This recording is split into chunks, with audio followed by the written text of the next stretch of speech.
Welcome to the Halfling and Spaceman Journeys in Active Fandom. I'm Janet. And I'm Roger.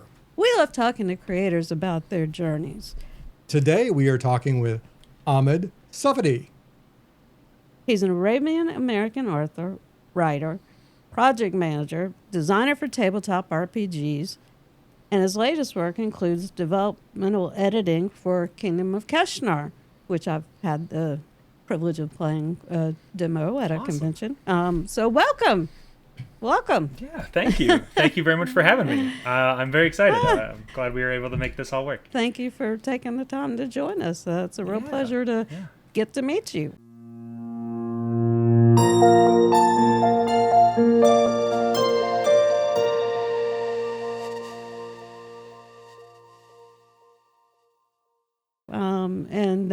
Likewise. We appreciate your friend, our Mutual friend. Mutual friend. Emil. Passing Yeah. our information along to you. So that's great. We appreciate that. Yeah, he's a great guy. Yeah, he is. Yeah. We've enjoyed meeting him, And he's a lot of fun to hang out with. Yeah. Oh yeah, he's a good time. I'm excited. I'm gonna end up seeing him at Gen Con this year in a week. Oh wow, awesome. Nice. So I'll be hanging out with him there, and we'll be having fun. We actually started designing a game together, so we're gonna do some playtesting for that, and Wonderful. Yeah, That's great. It's gonna be a good time. Well, let's go ahead and just start off. Just tell us a little bit about yourself and your background. Yeah. So my name is Ahmed. I live up here in Michigan, and I have started. My whole tabletop journey started maybe 2015, maybe 2014, something like that. And for some years before that, I'd always, I really wanted to play 3.5 D&D. Just really couldn't find anybody that wanted to dive into it. I found some people that were into something, and I was like, oh, well, maybe Pathfinder or something. It can change it up. Maybe that's the issue. And I couldn't find a whole lot of people. And then about 2014, my wife and I and our friend group, we started playing just like tabletop board games. As you can see, like I got a whole mess of them back there. I don't know if it'll come up on that, but whatever. So we really got into those, and we really liked the industry, the feel of it. And then after COVID hit, I come from hospitality services. So I come from restaurants and hotels and event management and all that, which during COVID, of course, wasn't too kind. Oh, yeah. So I reached out to a couple places around Michigan, Southeast Michigan area, and I found a company called Dogmite Games. At this time, I had finally convinced during shutdown my friend group to start playing D&D. We'd start playing 5e. It was great. We had a great time online. We moved it to in person. We started recording it and actually streaming it on Twitch. And just kind of like a casual, like, hey, this is our game. We're having a good time. And if you want to come join us, sure. And we had plenty of people to come join us. It was awesome. So I worked at Dogmite Games, and that's where I really was able to hone some of my woodworking. So I am a woodworker by trade, and I make dice trays, dice towers, dice screens, all of that. All things dice. And all things dice, all things gaming. And I learned all that from Dogmite Games. Sadly, in 2023, Dogmite Games went under and had to shut its doors. But I am still carrying on that quality and that workmanship and that craftsmanship that I worked on with them. So I'm making pretty much the same stuff, just not on the big old scale that I can before. But when I was there, this is where writing started. At the tail end of there, I began writing adventures that we could pair up with products. And just kind of shell them out for free as, hey, here's a little freebie, here's a little one-shot for you. You can, it matches your screen, or, it goes with the dice tower. And when the doors shut, we were never able to release those. So I had a handful of 5e adventures that were ready and rearing to go. I looked into it. I kind of set up, took me a little bit to set some stuff up, but I was able to set up my own company and start not only producing the woodwork, but also starting to do adventures in modules. And I moved on from there. I started, going to conventions, helping out friends. A good friend of mine, Lindsay Rhodes, she is the owner of Rose Gauntlet Games. They make tabletop board games, but she was able to, I was able to help volunteer with her and her booth to kind of get into the convention circuit. I've met a handful of people, including Pete from Imagining Games, where I worked on the Chew RPG with him. The Chew RPG was an Emmy Award winning last year as a judge's top pick. I worked on the Kingdom of Keshanar books after meeting Yamil at Gamehole Con, and I was the developmental editor, and for the Kingdom of Keshanar. I think that's the gist. Since then I've put out, I've been playtesting my own games. I've been putting out some more modules. I just finished a Mork Borg module for a game jam. I'm working on a Mothership module, so I'm veering in and out of the 5e realm as well. It's funny, Ahmed, that I am not a 5e guy. My D&D was AD&D, 1e. Yeah. But that may tell you a little bit about our age, but I did buy the 5e starter set just so I can play Kingdom of Keshanar. All right. Yeah. It's quite the setting. It is. Yeah. It is. It really is, and we had the chance to have Dave Haddon on the show, and just incredible. I mean, and seeing the promotional, video that was put out for the Kickstarter and everything was just. I mean, I have never been blown away by something just like that. I mean, I looked at that thing a couple of different times, and I was like, wow, this is like next level stuff. This is the shiznit. Yeah, it really is. So we were just super impressed. Yeah, awesome. Well, thank you. It was a lot of hard work. A lot of long hours. I was able to help out with the crowdfunding and some of the project management side of that, as well as some of the graphic design stuff. So once we kind of put a halt on the books, we had finished the one book. We were starting to work on the second, and then we were like, you know what? All hands on deck. We need everybody helping out with the Kickstarter. So it's awesome to be able to kind of jump around in those roles as well. Yeah. When you were telling us about yourself, you really kind of just sort of, I don't know, you sort of, as they would say, you just kind of skipped ahead to the end of the game, and where you hit the big boss. And I mean, this is the one room dungeon. You open the door up, and suddenly you have the boss fight. You accidentally kill the main bad guy right off the bat. So we'll just kind of No, I'm just. We'll kidding. roll for initiative. I'm just kidding. We do have a little bit more to get into. Yeah, of course. Yeah. all good stuff. All good stuff. All right. Well, Ahmed, with that being said, what were some of your first geeky fan loves? I was always a fan of Zelda in the Nintendo games. I didn't have a video console until the Nintendo 64, but my cousins did, which means I got to go over there and play with theirs all the time. We did have a Game Boy, so playing Legend of Zelda, I think Link's Awakening on the Game Boy was like a big kickoff to that. I've always been into some form of nerd culture. I always loved dinosaurs. I've always loved adventure kind of feel to those types of things in those worlds. And then as I grew older, I kind of got into some of the fantasy and sci-fi games. I played StarCraft a lot. I played Warcraft, not World of, but the old Warcraft. The OG.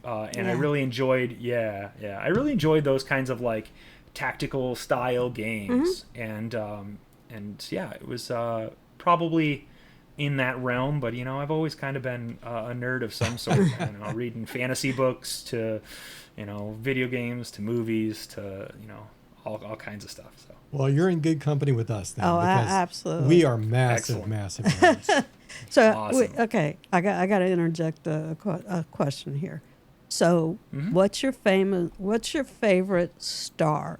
Is it, there's Star Wars, there's Star Trek, there's Okay. Stargate, so what's your favorite star? I'm saying I think Star Wars is up there. It's I unfortunately and it's embarrassing to say I don't have a lot of experience with Star Trek. And I kind of wish I did a little bit more, but unfortunately, it's just one of those things like now I don't know where to start. But yeah, I think Star Wars is way up there. I was a big fan when I was told I was old enough to see it, and then I remember the prequel 3 coming out. I think during that time, and then also the latest trilogy. We like waited in line to go see them at the latest hour we could. I think our local theater ends up showing midnight showings at 10 p.m. So it wasn't so bad. But yeah, Okay, well, I'll give you a pass on that. I mean, I'm going to give you a pass. The correct answer, of course, is Stargate. Stargate. Stargate. Yeah, I've heard great things. Again, that's not it's not one of my that I've kind of fallen into, but it's definitely on my list to check things Yes, out. that's for our sure. fandom hill, and we will fandom die on it. Yeah. Awesome. Yeah. In fact, he got me a really cool Stargate T-shirt for my birthday just a few Awesome. weeks ago, and I love it. It's a Happy great birthday. design. So yes, we definitely a Stargate fan. But anyway, Awesome. we're Well, gonna get back on track. That's Sorry. right. Ahmed, this is going to be a question that I don't think there is an answer to, but I'm going to ask it anyway. What Awesome. prepared you for a career in the tabletop RPG industry? So, I've always been creative with my storytelling. I think. I'm not calling myself a liar, but I've always really enjoyed the types of games, or I'm sorry, the types of books that I've read and the types of movies, that kind of stuff. On one side, and that kind of draws out this world that I can kind of like get lost in my imagination. I start playing what ifs with a lot of things, and I can kind of get lost in my own head for a little bit, and I really enjoy that level of imagination, and I can usually bring that to the table in that sense as well. So yeah, the hospitality industry has really helped me out. It's definitely kind of creates that feel of wanting to make sure everybody's having a good time at the table. I come from a lot of hobbies. I am a serial hobbyist. I have all kinds of backgrounds in small little things, and I'm not a master of any of them, but kind of jack of all trades kind of thing, but not in a bad way. But I do take it to the next level. I want to make sure that my table's having fun. So I train myself. I teach myself what I want to do, and as many different ways of GMing and as many different ways of game design. I just really enjoy absorbing that and learning. And I think that that's a big aspect of it too, is just kind of being able to dive both feet right into that pool. And I imagine that being from the hospitality industry, that you learn to deal with a lot of different personality types, and Absolutely. and I would assume that would be very helpful in running a table, running a game, Yes. because players are going to have different personalities, and they're all going to come to the table expecting or wanting different things out of their game. So I think that that's probably a good a good starting point for you to have that background. Absolutely. Yeah, it's been, learning those types of things like followership models and how people lead and how people communicate and all of that stuff has been tremendously helpful. And thanks for pointing that out because I had forgotten about that. But yeah, it's been a great help. Yeah. Well, what initially drew you to the RPG industry?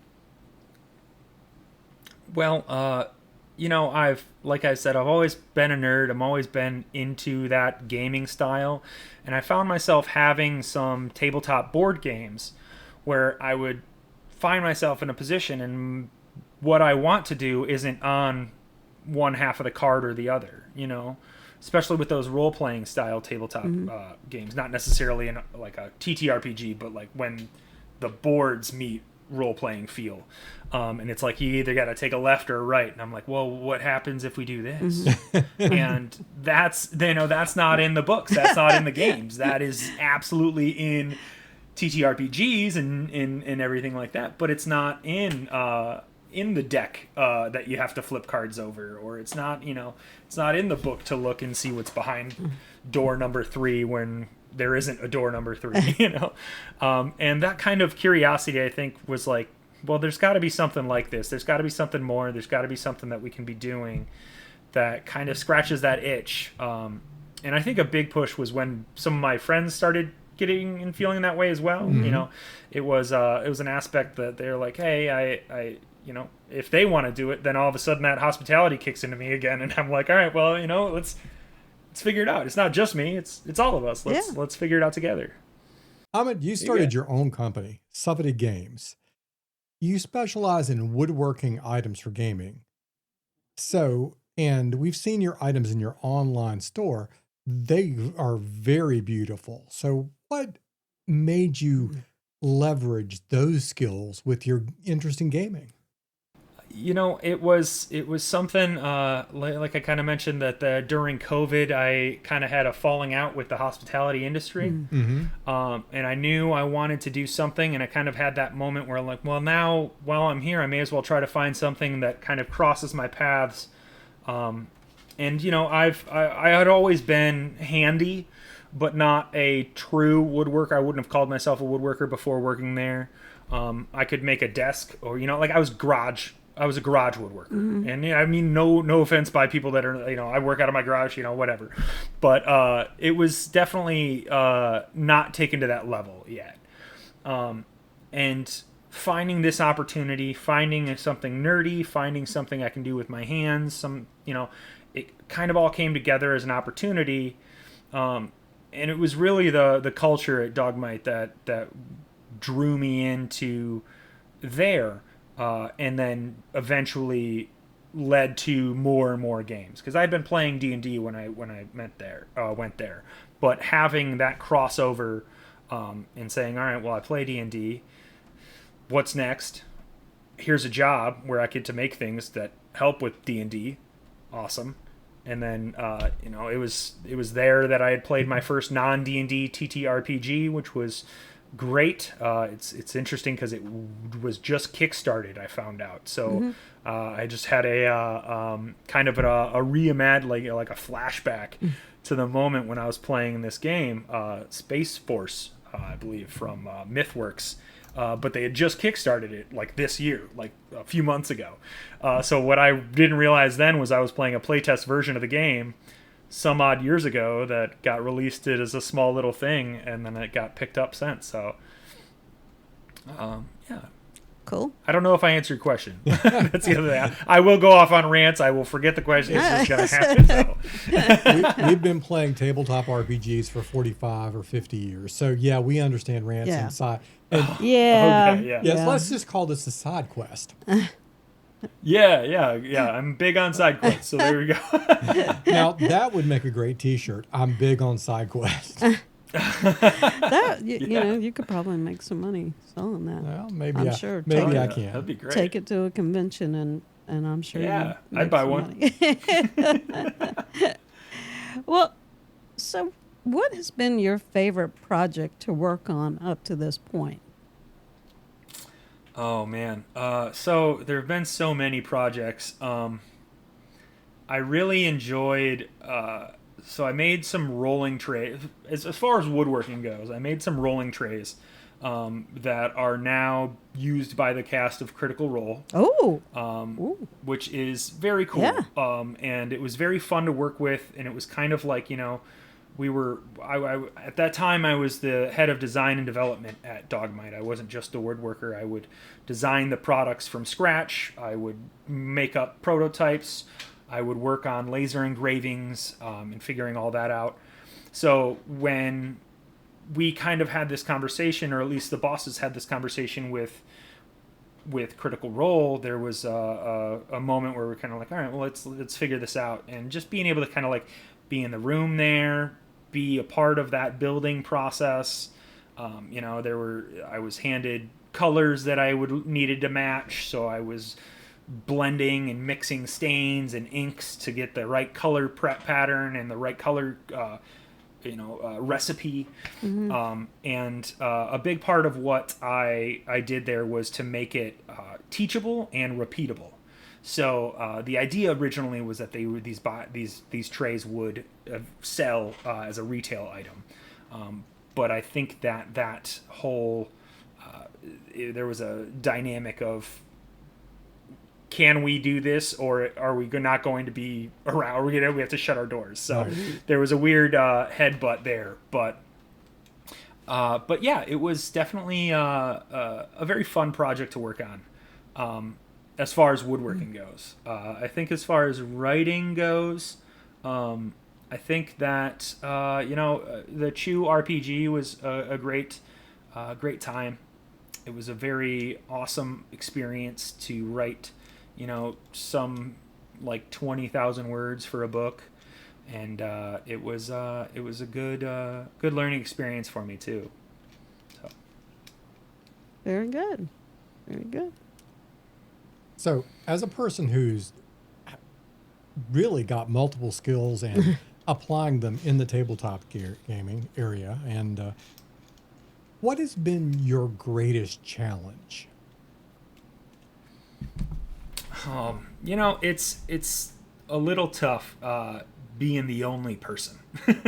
I think that's one of the greatest challenges right now. Is it's just me. I do the website, I do sales, I do advertising, I do the woodworking, I do the writing, I do all of it. So it's a lot. Yeah. And it is definitely like a labor of love. I love everything that I'm doing. But I do think that that is definitely the most challenging thing. So once there's enough time and money really to have it be an extra person, I think that that's going to be one of those moments where it just kind of scoops up from there. But it's difficult to be and to move into your own thing.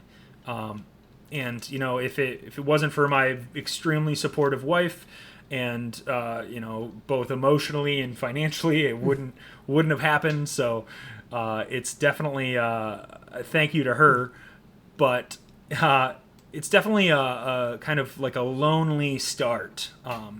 It's always one of those things that I'd always thought, like, maybe me and a best friend or something like that would go into business together, but just kind of being out on your own is one thing. Just because I think the biggest thing is you don't really have a lot of people to bounce ideas off of. I do bounce ideas off my wife, and we kind of chat about that type of stuff. But there's also, she's got her own things going on as well. Yeah. Well, now, is she a gamer? Does she game? Oh yeah. Okay. Yeah. She games. She was a part of our stream for 2 years on Twitch. She has we have two groups that we play with every once in a while.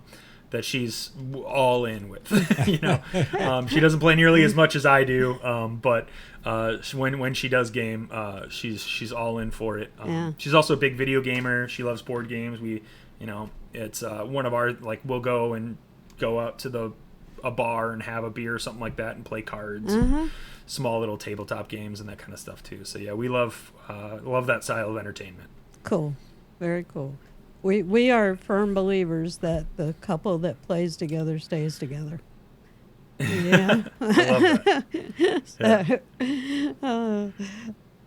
We talked about challenges, but what is your greatest reward so far?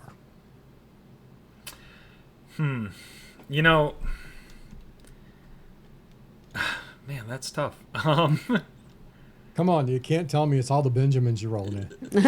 Oh yeah, I don't know. I think the greatest reward is being able to be connected into this industry. I've had the privilege of being able to go to convention after convention now, and I initially it was one or two a year, and now I think I have 5 or 6 this year.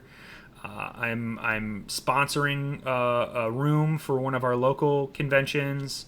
It's not much, but it's running some tables and having a table to sell wares and that kind of stuff too.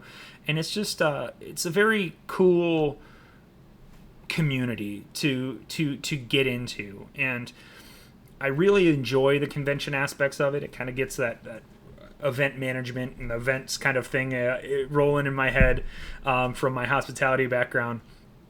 And you just get to meet so many awesome people, and everybody is just so kind and great. And you walk up to a booth and you start talking about what they are doing and what you're doing, and they're, hey, if you have any advice, or they give it up freely. People are very very willing to help and lend a hand in this industry, and I think that's one of the coolest things. And I don't know if it's something that I achieve but it's certainly something that I appreciate the most, I think, out of being in this industry, in this business. Okay. Well, what the challenges and the rewards? There's, I'm sure there's been ups and downs along the way. How would you best describe your journey? I think as far as a journey, it's certainly been an adventure. And if it wasn't, then, I think there'd be something, off in the cosmos for that kind of stuff. It has been an adventure. It's been, moments of not knowing what's going to happen, to really being excited about a writing opportunity, or a new opportunity for a new piece of equipment that I can kind of do awesome new things with. So it's definitely a roller coaster, and I think that if I don't, it's not for the what's the saying, The faint of heart. Faint of heart. Yeah, it's not for the faint of heart. There's definitely some emotions going on, and again, like I said, if it wasn't for the support that I've had, I don't know where it would be at. But I think as far as that whole journey has just been ups, downs, putting yourself in the right positions, kind of realizing an opportunity and trying to step up to it. Okay. I think that you made a good point about seeking the opportunities. Not only do you have to seek those opportunities, but you have to be ready for those opportunities. Yeah, they don't too, come to when you. they come. I mean, You have to go to them. because sometimes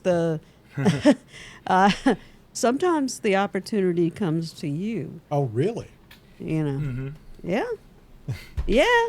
It does, it's but true. It I think does. you make a good point It that does. you do have to be ready for it. I think a big part of what I was able to do is I had those early adventures, and I did basically a proof of concept, like, hey, I can do this. So when I'm walking around, and it was before I had any officially published writing, it's self-published stuff, but I had reached out, and I was stopping by booth after booth and saying, hey, are you looking for a writer? Are you looking for this? Are you looking for that? And I think a big part of it was that I just so happened to walk past the Chew RPG, which is based off a comic book that I had read, in 2015 or something like that. So that's what caught my eye. I started talking to Pete there, and he was like, hey, we need people that know the comic. And I was like, hey, I know the comic. Cool. And that's kind of like a little bit of both. I was definitely out there trying to seek an opportunity, But Janet, you're right that the opportunity kind of popped right back in my face and said, they were like, hey, Yeah. if you're willing to do, you have proof of concept, you can write, cool. The comics, cool. Let's do this. That's great. So, And so often those opportunities, they will snowball. Like if you pursue one opportunity and you're successful at it, that typically will open up the next opportunity for you, and so on. So put you on a path that brings you toward that goal that you're really reaching for. absolutely. So yeah, kudos, absolutely. Thank you. Ahmed, if you were going to give some advice to someone who is just starting out in the TTRPG industry, or just as a creator in general, what would it be? I think the biggest thing was making sure you finish something. It doesn't have to be perfect. There is likelihood that you will go back on it and in a year or 2 or 3 and look back and say, wow, this definitely wasn't, what was I thinking? But, but that's great because that's a learning opportunity. And I think a big aspect, especially in this industry, is that you need to kind of actually put something out into the world. If you have an adventure and you keep kind of taking it and reiterating, it's never going to be perfect because you're learning while you're doing those reiterations. You're learning how to be better at what you're doing. So when if I look back at the first thing I put out, it's not what I would put out now. There was block text. There was descripting scenes. It was basically a cookie cutter of a 5e module, and that's just not my writing style anymore. It's not. I can do that if people needed it to, but it's definitely, if I had been learning while iterating that, then every time I learned something new, I'd want to change something. I'd learn something new, I'd want to change, So then it would never get out into the world, and no one would ever enjoy it. And I think that's a big part of it is, get something out. It's not going to be perfect. It doesn't have to be perfect. We're not a brutal community. We're not going to tear it apart and say, oh my gosh, this is, dear, who are you? I can't believe you did, that's not going to happen. That will never happen. If anything, you'll put it out into the world and people will give you excellent feedback because that's the kind of community that we have. And every time I reached out to absolute strangers on the internet and said, hey, can you critique this? Can you tell me what you like and what you don't like? Everybody is so kind and generous with their information, and it's always helped me be a better writer, designer, woodworker, whatever. Because it's a great community, and so looping it back into the answer is, take something start to finish and be sure you finish it, and don't look back on it until you're a year later or something like that, because if you keep looking back a week or a week two, it's gonna eat at you. But just get it out in the world, get it done. Yeah, we've had many writers on the show over the course of the time we've been doing this, and a lot of them have said pretty much the same thing: is you need to finish what it is you're working on. You need to, and you have to realize that it's not going to be perfect. There's going to be mistakes in there, especially if it's the first time that you're doing this. So just understand that that's just the way it is. Nobody's gonna write that Pulitzer Prize or that or that next Stephen King novel right out the bat. It just doesn't happen. And so, but the thing is, you got to finish and you got to get it out there. Right. In order to move on and get that feedback.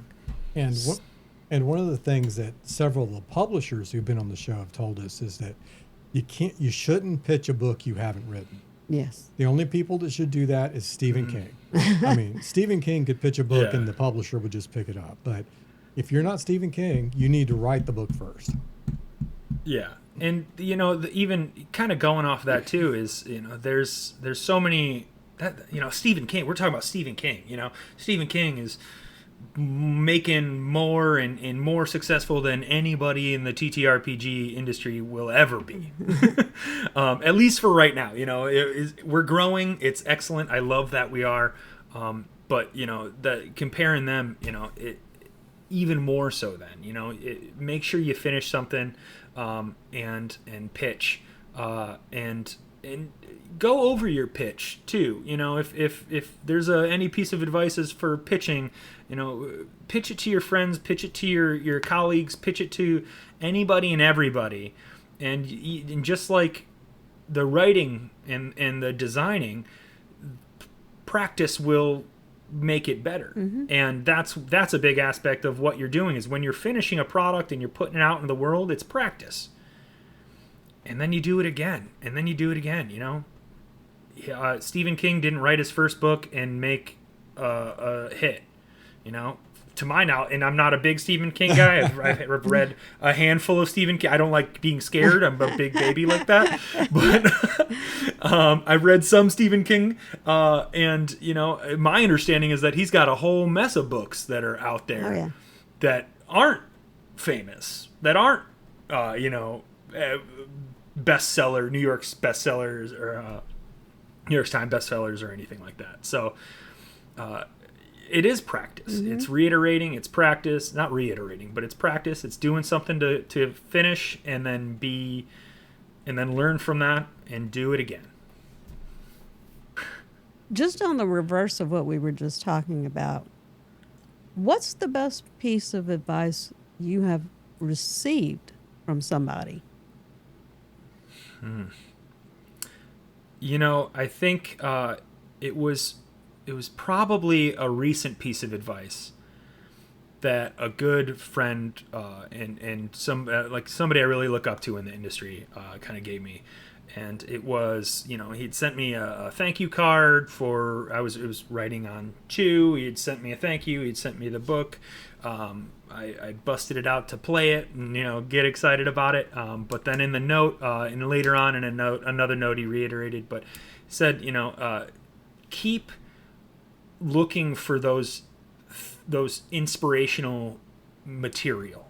Keep reading, keep watching movies, keep playing other games, keep doing the things outside. If you just do something that's all consuming, you don't have experience to pull from. And I think that's a big aspect too. Is I even got to learn that myself every once in a while. I get the gang together and I'm like, hey, let's play a tabletop RPG. But it's also great to take that same group and go to the movies. Or we went to Ren Fair last year. Sure. We went to I'm reading book. There's a book club that we're passing around books and sharing that kind of experience. And I think that those types of media outside of that can really you can draw inspiration from when you need it. You can tap that well. And you can, I think it's a really, it seems obvious. It seems like something like, oh yeah, you're going to keep doing the things you enjoy. But I think it's important to remember that. Because then inspiration can come from anywhere, I'll be reading a book at night and I immediately jump on my phone and I have an app that pops right up for me to put a note in really fast and then shut it off so that I'm not on my phone. But it's definitely something that I keep those inspiration moments just keep sparking off. Well, and we had a writer on the show. This has probably been a year or more ago, and she said that she always kept a notebook with her because she could just walk down the street and see like an interaction between two people, and that might jar an idea for a poem or a story. And, if somebody was rude to her for no real reason, she would say, "Oh, thank you."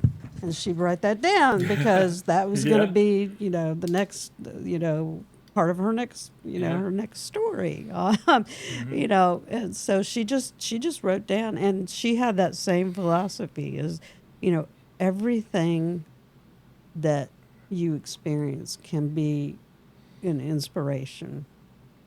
Absolutely. Yeah. So, And I think it's very important to do that too, is to write what you experience and what you know. I like you say it. I've got 5. This is only 3 of them, but I've got 5 notebooks in front of me right now that have all kinds of notes from everything. But it's important because if you write from your experiences and your point of view, then it's going to be unique, and people want to know you. If you're just kind of stamping out something else that's been out before, it's you, it's your personality, it's your experiences that give it an authenticity that I think people really enjoy. And I think that that's important, and that notebook helps that. Absolutely. Absolutely. Well, Ahmed, we're coming time where we're going to wrap up our talk, but where can our listeners find out more about you and all the cool things you do? They can, I think, first and foremost is Suffety.com, Suffety.com. That is my home base of everything. You can find all of the upcoming games I'm working on. You can find games I had worked on. You can find, most importantly, all the woodworks. If you're ever looking for a dice tray or a dice tower, a GM screen, that kind of stuff, you can find all that there. I am on most places on the internet as well. I'm on Blue Sky. I'm on Instagram, Threads, Facebook. I am not on Twitter anymore, but so I think most of the internet you can find me finding my name. There's not a lot of Suffetys in the world, so if you type in Suffety, you're probably going to find me and then my family. So We'll make sure to follow you on Blue Sky. and we will awesome. definitely get that in the show notes. That's great. If you couldn't do what you're doing now, if you couldn't be part of that industry and write and do your woodworking and those creative things, what would you do? What career would you choose? I don't know. It's tricky. I think I would probably look into something that is project management based. It definitely scratches that itch of having a lot of things moving and going on all at once. There's a lot of coordinating to it. That's a big part of the crowdfunding in general. And I think that, I'm a certified project manager. I've taken a test. I've passed, and that has definitely been helpful in this industry. But I have never used that outside of manufacturing wood and game, even when I was at Dogmite, professionally anyway. I've used those skills throughout my entire career and my life, really. It's just organization and event management and all the other stuff I've done for so odd years. So I think that prepared me for those tests very well. But having the actual certification, I think I would want to put that to some use. I have my degree in hospitality, so I put that to use already. I've got a certificate in project management that, if I can't put it to use for my company, I'll put it to use for someone else's. There you go. Sounds like a reasonable plan. I do have a question. Would your viewers be interested in a coupon code when this releases for the store? Certainly. I think they would. Okay. Absolutely. Yeah. You can go to Suffety.com for 20% off with the code HalflingSpaceman20. we really appreciate you taking the time to talk with us. As we said at the beginning here, it's been a fun conversation, and we are very happy to get to meet you and talk with you and get to know you a little bit. We just had a great time talking about your journey. Thank you. We want to thank all our listeners for tuning in today, and we hope that you've enjoyed and become inspired by today's guest, Ahmed Suffety. And this is the Spaceman for the Halfling and the Spaceman podcast. Over and out.